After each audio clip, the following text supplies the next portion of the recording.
It is our pleasure today and our honour to have with us Donatella della Porta as our keynote speaker.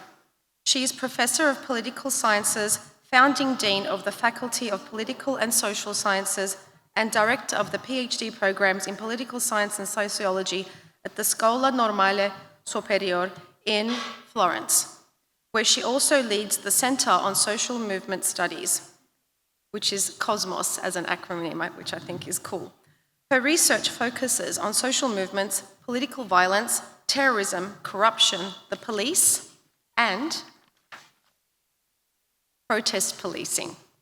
She directed the ERC project Mobilizing for Democracy on civil society participation in democratization processes across Europe, the Middle East, Asia, and Latin America. She's joining us live today from Italy. Professor, welcome. The floor is yours. Well, first of all, thank you very much for this very kind invitation and the possibility to reflect on this difficult moment, but also maybe to bring some hope by looking at some of the recent development that have shown a capacity of civil society to remobilize. We live in a dark moment, but also at the same time we see that sometimes even unexpectedly, as it happened in Ireland or in the Netherlands in the last week, some resistance towards the right-wing authoritarian backlash can win. And I think that as scholars and as practitioners interested in a defense of democracy, it is important to reflect on how this type of moment can be brought about, and therefore how some type of oppositions to the multiple crises that we are living through can be developed. Yes. Okay, can you see it?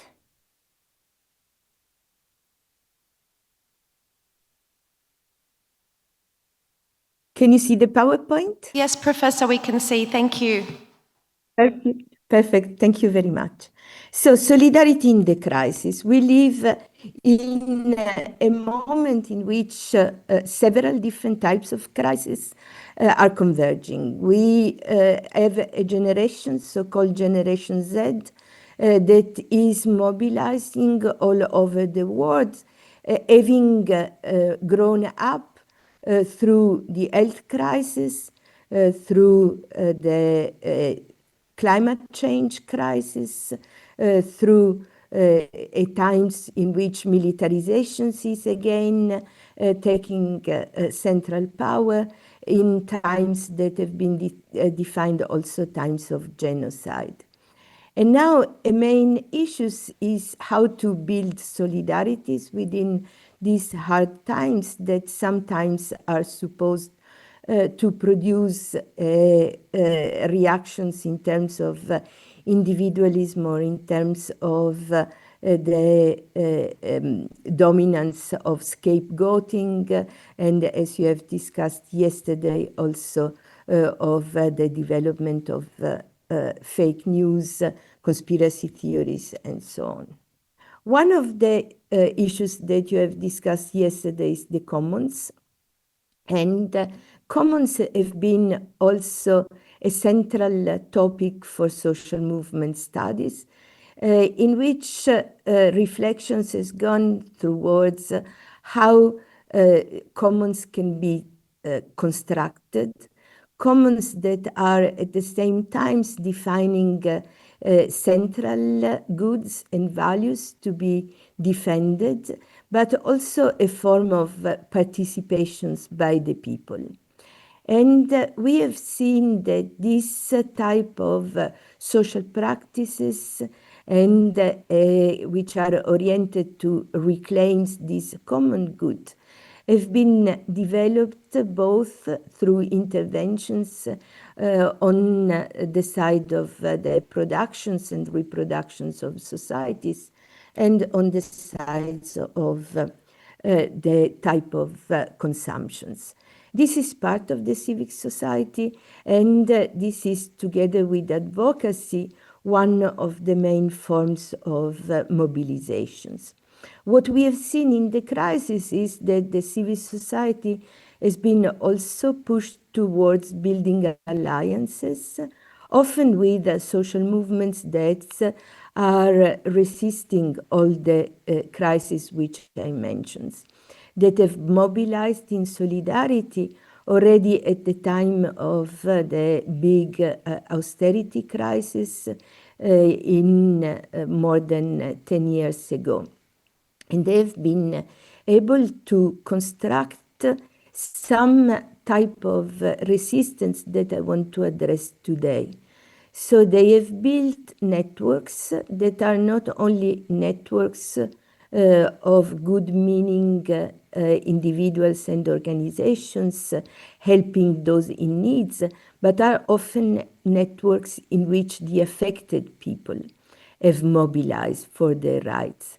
So solidarity has gone beyond advocacy into a mobilization of those who are most hit by the different type of crisis which I mentioned. And these are definable in different ways in an intersectional type of definitions. They are the young people who emerge as one of the age cohort that has been most hit by crisis in the very moment of their socializations. It is also a moment in which, faced to also criminalizations of civic society, in particular the civic society working on helping migrants, working on a different type of issues from gender to the environment. Many NGOs have joined social movement, grassroots social movements. We have seen this in our research, for instance, in the moment of the big health crisis of the pandemic, when voluntary actions in support of those most in need has been carried out by civil society organizations, but also by very grassroots social movements, which have been built with the purpose of extending solidarities, but also to politicize the commons. And this is an element which I think is important to reflect upon, because in times of backlash, civil society is called also to single out which are the main responsibilities for the backlash at the political level, but also at the social and the economic level. So I want to address the reflections on this type of development that I've seen through the analysis of mobilizations during the austerity crisis, during the pandemic crisis, and nowadays in resistance to the international tragedy such as the genocide in Gaza. And what I want to point at is that this type of moments are moments in which normal rules tend to weaken their capacity to control events. And it is a time in which agency can be most relevant, a time in which critical junctures develop in sociological terms. Critical junctures are moments in which normal routines do not work. The existing structures are weakened. They are what Gramsci defined times of monsters, in which backlash can happen, but also there is space for actions. So these are moments like the crisis which challenges the assumptions of predictability, of stability, of structurations around which much theorizations but also actions has developed. But they are also moments in which this weakening of the capacity of structures to constrain actions can create space for innovations. So high uncertainty can also provide opportunities for actions, opportunities for people who are hit by the several crises to resist and mobilize. And these are moments, I think, in which civil society has to reflect on these combinations of openings for agencies and extreme dangerous moment for humanities. I want to reflect on the what to do in this moment by looking at specific events that have developed in the last few weeks in the Italian context, in which there has been an intensification of a specific movement of solidarity, the movement of solidarity with Palestinians. And I want to do this because it has been a moment in which several constraints on the expressions of solidarities have been resisted through the mobilizations of what both social movements and observers have called momentous situations.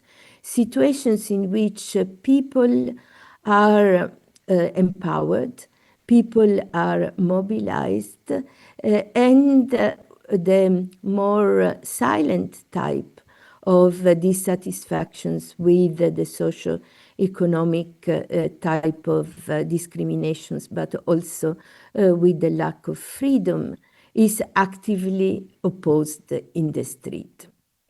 In Italy, maybe you have looked at that in the newspapers. On the 30th of August, a moment of holidays and still long summer, the dockers, the workers of the harbor of Genova, were organizing support for the global Sumud flotilla, which was supposed to bring to Gaza help. So it was a humanitarian event that was supported by movements that had developed in the last 2 years against what was considered as a crime against humanity.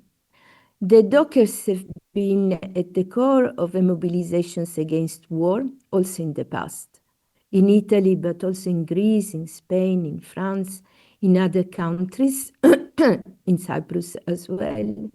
Often the workers in these sectors have considered their duty to resist the use of their work to bring arms to wars. The dockers in Genova had started to mobilize already 5 years ago in reflecting on a long traditions of harbor workers to refuse to send arms to places of war. The mobilizations on the global Sumud flotilla had mobilized a broad coalition. This is something that I want to point at as extremely important to resist the backlash. In Genova, to support the workers' blockade of arms, but also to support the sending of humanitarian help and solidarity, broad coalitions developed, including religious groups and left-wing groups, including trade unions and student groups, feminist groups, environmental groups. The mayor and the archbishop were supporting the events. So one of the lessons from the mobilizations was the ability to create around a very concrete type of moment, around concrete examples of solidarities towards the commons understood as common humanity, broad coalitions of various progressive groups. What happened in Genova and was unexpected was that 50,000 Genovese in cities of 500,000 went both to help bringing their own goods on the boat and to support and wish good wind to the ship on the day in which it had to sail away. There were people of all types, young, very much present, but also older people, workers, intellectuals, and they tended to develop identifications in which a pride was built around what they were doing, but also around their own cities. Genova, who had been a golden medal for resisting to the Nazi occupations, and in general the resistance of the harbor, the capacity of expressing the capacity of the city to mobilize in an international context. This, of course, happened surprisingly. Nobody had expected 50,000 people in Genova, but it has been supported by several connecting, what I call connective actions. Solidarity is often developed around an identifications of the people with people similar to them in that are suffering in a particular way. And solidarity is also scholarship on the support of movements in authoritarian regimes shown can also develop around an identifications with specific groups in a situations of crime, of war, of humanitarian crisis. The peace movements that have been often at the core of development of solidarities is characterized by the capacity to build coalitions also among different social groups. I put these pictures because I wanted to show that the event in solidarity with Gaza were built during the years through the development of specific groups like the students who, through acampadas, expressed their concern for what they called scholasticide, the destroyal of the universities and schools in Gaza, by the health workers. And this, I think, is an important element because health workers are at the center of the expressions of solidarities since the austerity crisis, when they fought against cut on public health, but also during the health crisis, when health workers were the heroes of the fight against COVID. And what many thousands of health workers in Italy did was to go on hunger strike, to point at the importance to express solidarities in a situations in which thousands of health workers had been killed in Gaza. Other expressions of solidarities were, for instance, by artists who were expressing an opposition towards what they consider as a genocide, but also, and this is the Scala in Milano, the main theories, also expressing solidarities with the thousands of their colleagues that have been subjected to censorship or even to prisons and penalties and death.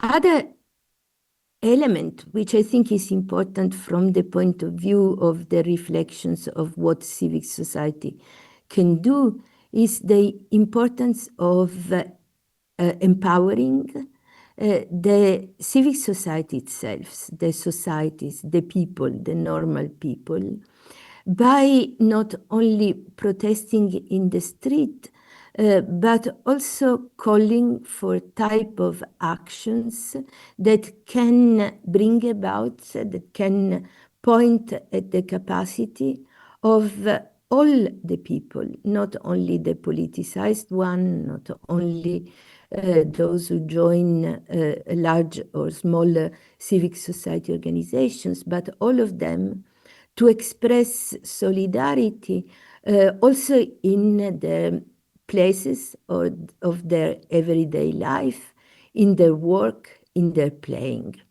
And the event in Genova that I had mentioned was prepared especially during the summer, this summer, the summer of 2025, through a series of actions. You see the white drops in my own neighborhood in Florence.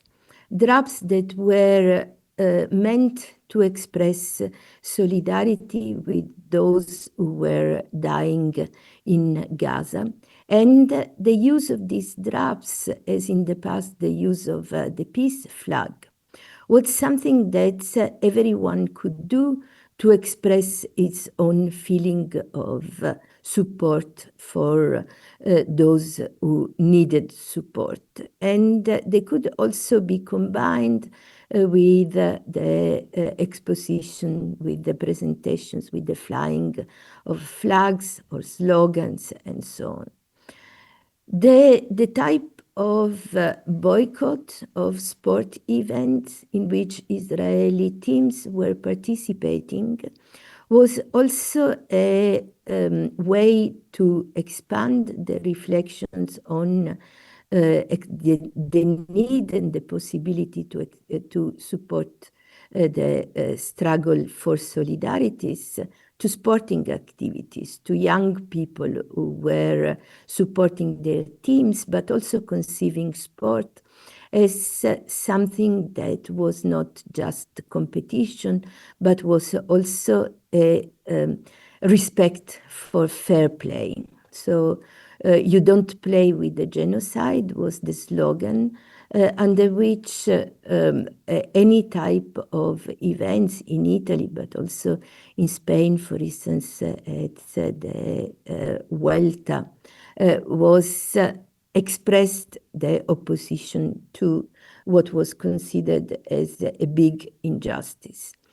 And the last picture is a market. It is also important that those who are building commons in terms of alternative productions of goods also think about their activities not only as concerning small groups of people, but talking to the broader societies and especially global type of events. And then I think what is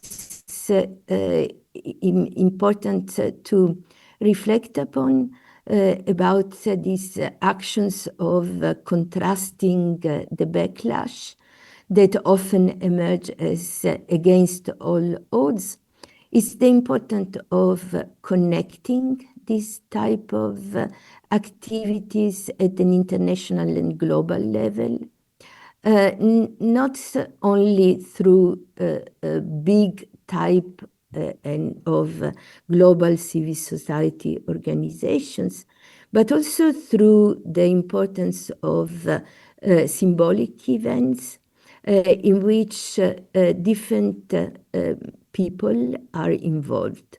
The Global Sumud Flotilla was an example. If we think about the type also of social communications about these events, solidarity was often expressed through the drawing of small sailing boats with symbols like earth, but also the presence on board of this flotilla made of many boats of testimonies from the civic society. It was a global crew in which a representative of all the struggles that I mentioned in the beginning against the multiple crises were present. From Greta Thunberg, who has always supported the movement against climate change, to the nephew of Nelson Mandela, who is a symbol of struggles against racism. So the participants were themselves connecting different type of worlds in global actions. They represented artists that were especially rooted in their own countries, but also known at the international level, but also representative of political parties. In Italy, 4 members of parliament of the main progressive, 3 main progressive parties in Italy were on board of the flotilla. And this meant also that at the local level, politicians, religious groups participated in supporting the idea that people cannot be starved to death during a war. But what was important was also a broad involvement in the preparations of the flotilla. The flotilla was bringing on board the small pacts, the small gift that the citizens of Genova and of all other cities in the world had brought to the boat. So not just something distant, but people told us during our research, it was our goods that were sailing to Gaza. It was something that we wanted to give in our own sign of solidarity. And then what was important was also the fact that together with the people who were on the boats, mobilizations developed around what was called the ground crew. So the people who remain outside of the boats, that remain in the different countries, but which kept their eyes on what was happening, and that mobilized when the boats were illegally stopped in international waters. The fact that the small sailing boats were passing through different harbors also helped the spreading of expressions of solidarities from the north to the south of Italy. And this also explains why in solidarity, general strikes can develop. In Italy, there were 3 general strikes in which about 2 million people participate. And in each big cities, but also each small cities, the protest was not only withdrawing work, but it was also showing their own type of presence. I'm reaching the conclusions saying also what happens during this moment was civic society thinking about what should we do concretely? How do we block the machine of war? And so blocking of harbors, but also blocking of highways, blocking of the goods that were fueling the type of war that we saw in Gaza, but also genocides in other contexts, have been very important in this moment. So it is advocacy, it is building help, but it is also constructing and reflecting about civic disobedience as an instrument.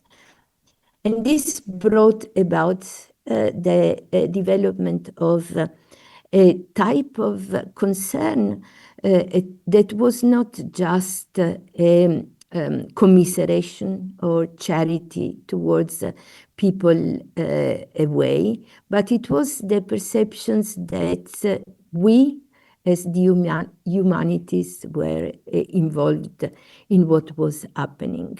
These protesters show a poster saying we wanted to free Palestine, but Palestine has instead been freeing us. And I conclude with these reflections more at the theoretical level. Living in time of crisis means also to live in times intensifications, in moments that are perceived as not normal, but rather historical moments, for good or bad, moments in which the normal routine no longer work.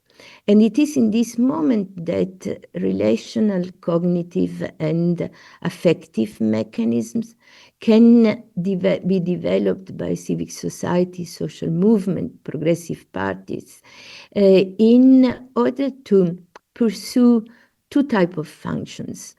On the one hand, there is a need to what I called fluidizations of structures. So being able to create moment of ruptures, moment in which old type of structures are weakened by the actions of the people.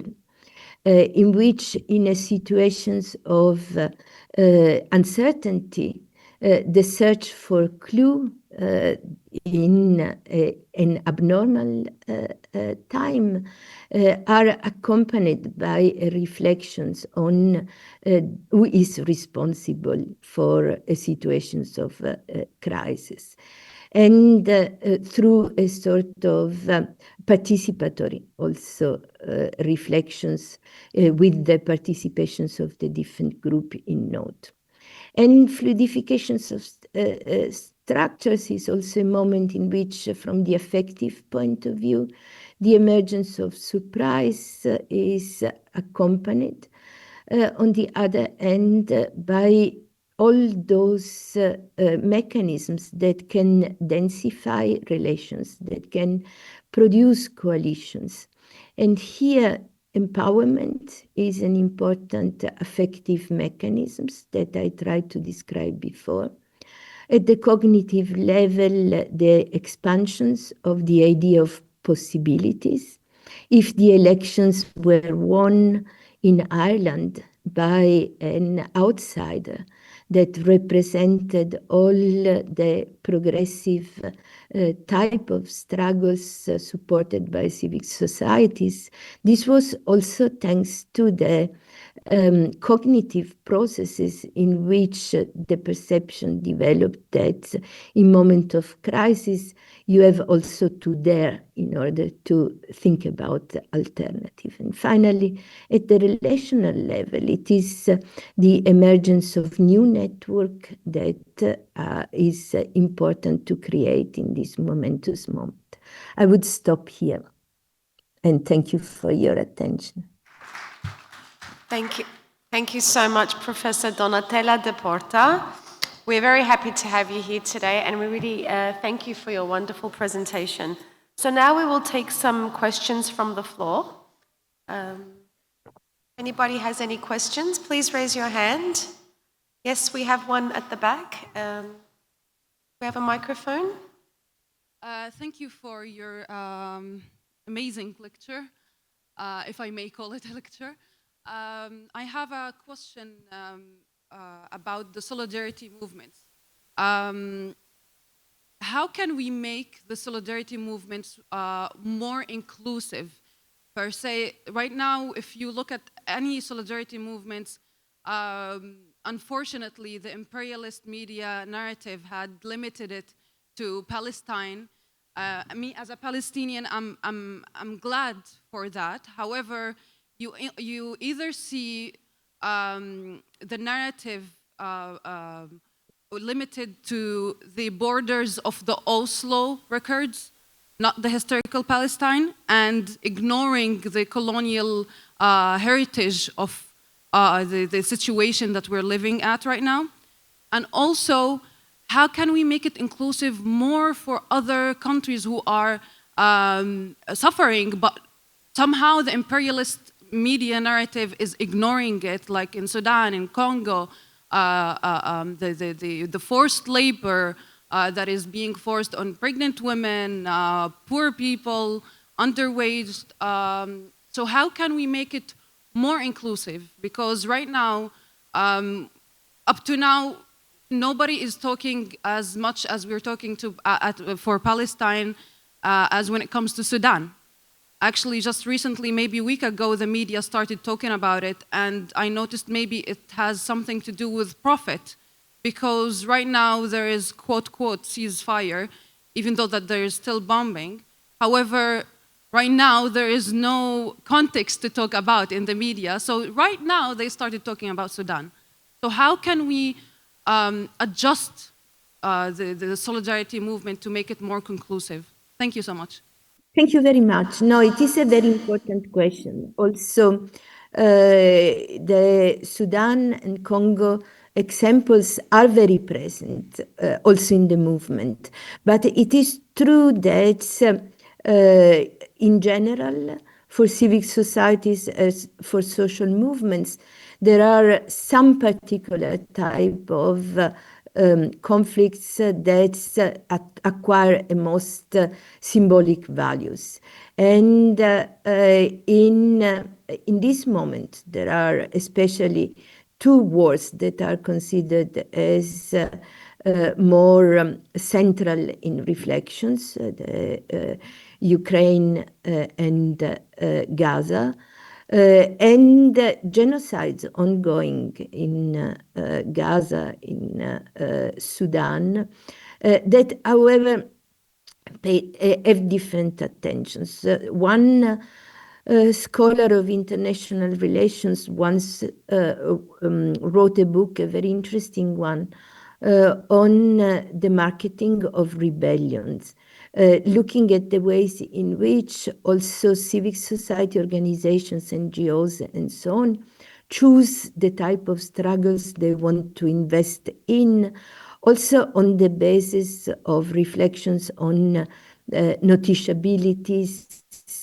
and on the potential for winning. I don't think that the struggles around Palestine is developed because of its capacity to create news. To the contrary, I think it developed because for a long time Palestine was silenced in the West, and this also created a particular reactions by young people, by progressive people around the issues of the complicity of their own government. I see the situations a bit similar to the mobilizations around the Vietnam War in the late 60s and early 70s. It is not only what is happening somewhere that is mobilizing, but also the feeling that, and the impressions, the belief that the Western power are complicit in that, that our governments are complicit in these crimes, and that this goes against what they preach. It is go against the assumed values of the West. Then there are other considerations. There is the traditional connections that the struggles on Palestine has developed with other struggles also within countries, in the reflections on colonialism, in the reflections in particular on settled colonialism, which is relevant not only in Palestine, but also for the building of many Western countries, and the United States is the first of them.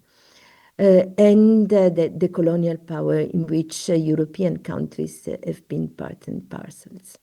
So I think that there are many ways to explain why Palestine became central, among which the degree of destroyals of material goods, the numbers of people who have been killed, but also the symbolic values that Palestine had in the West, and its ability to create connections with civil society organizations, with trade unions, with black movements, with other protests. When I worked on the Italian movement in solidarity with Gaza, what I saw is that, for instance, many Italians had been in the occupied territories in actions of direct solidarities before October 2023, and that this also created more of an emotional tie. But I think that the concern with one of these catastrophe can produce also concerns with the others. So I see already, and I see in your questions about Sudan and Congo, that you cannot keep one conflict separated from the others, that the reflections tend to become broader. And what I think could be important is also to learn from the ways in which the movements in solidarities are also able to break the mass mediatic silence through the use of different type of media. So yesterday you talked about conspiracy theories, and then social media are also fueling conspiracy theories, but social movements social media have been also important in spreading knowledge. And I think that this creation of alternative knowledge that civil society can, and has always been very good at, can also help to create solidarity. Civil society organizations like Amnesty International, but also organizations devoted to help for children, like Save the Children, Oxfam, and Doctors Without Borders, have all been important in creating alternative knowledge about what was going on in Gaza, and they can do and are doing the same type of work also in other contexts.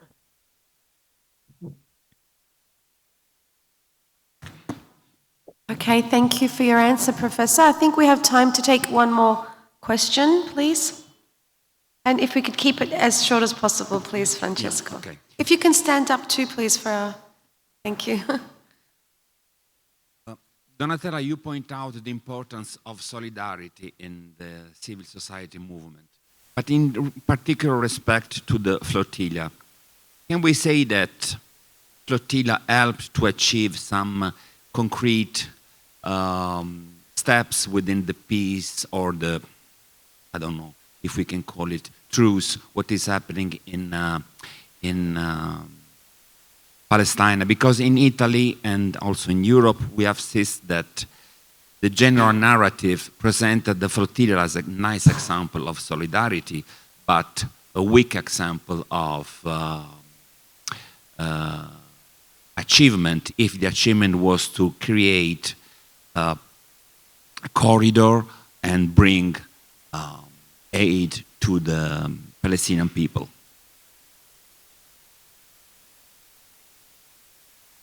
Yes, I think it is, in general, a characteristic of social movements that their type of effects are more indirect and more visible in a longer term.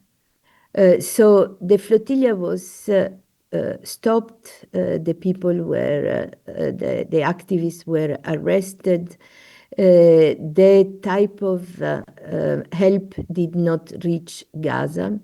But I think that it had a very important catalyzing capacity of showing support for a cause and showing the people in Italy, in Spain, in Greece, in Cyprus, that it is possible and it is necessary to mobilize in such moment in order to put pressure also on their governments. So Meloni, the Prime Minister, Italian Prime Minister from a far-right party, stated, complained, I would say, that those on the flotilla were targeting government.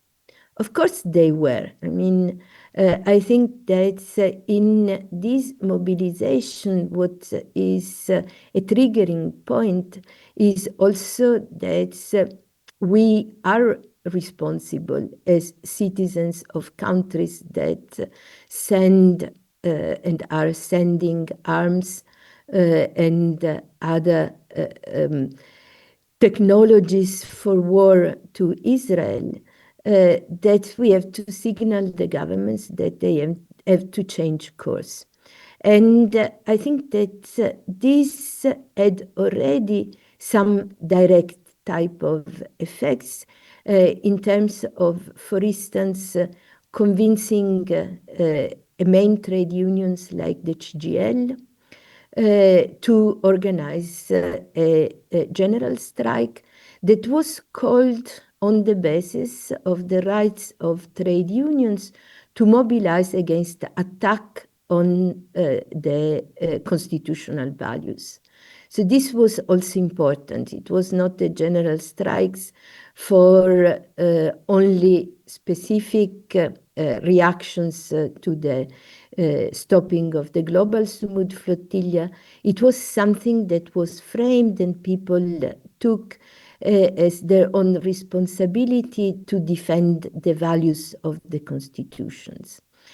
It's the fact that members of parliaments of different parties were on the flotilla, not only Italian members of parliament, but also French ones and other ones, also spread a debate among political parties that had not been, since the very beginning, investing in solidarities. They in the beginning were afraid of accusations that weaponize the accusations of anti-Semitism against them. They were quite shy to mobilize. The members of the Italian Democratic Party were with the flotilla when they arrived in Italy, were welcomed by the Secretary General of the party. So this was important as a symbolic statement. These parties started to talk about the genocide and our responsibilities. The issues of Palestine has been connected with issues of exploitations of workers, rights of migrant workers, rights of students to talk about politics at universities. The very concern by people in different professions, from dockers to university professors, about what is the ethical content of our work. So work is not only something that you sell and you are not just exploited economically, but also this is particularly important for us at the universities. Our work should be oriented towards the commons, or should we just do whatever also in support of wars and injustice? And I think that these type of concerns have spread, and so in the long term, the global Sumud flotilla has catalyzed a moment which is extremely important for the new generations, this Generation Z, that was socialized along all the crises. And this type of reflections will not, I think, die easily in the short term. You pointed an element which is certainly relevant. Was this failed ceasefire an effect of the pressures? It's difficult to say, and anyhow, it was not a true step toward peace. No, I was just saying that it is common to all peace movements to have difficulties in achieving immediately their type of aim, but I think they are nevertheless very important in a medium term and longer term perspective. So also the creativity, the innovativity in thinking and acting by civil society and broad coalitions, I think is something that will also create empowerment in the longer terms. Thank you very much for having invited me, and thank you for the interesting debate.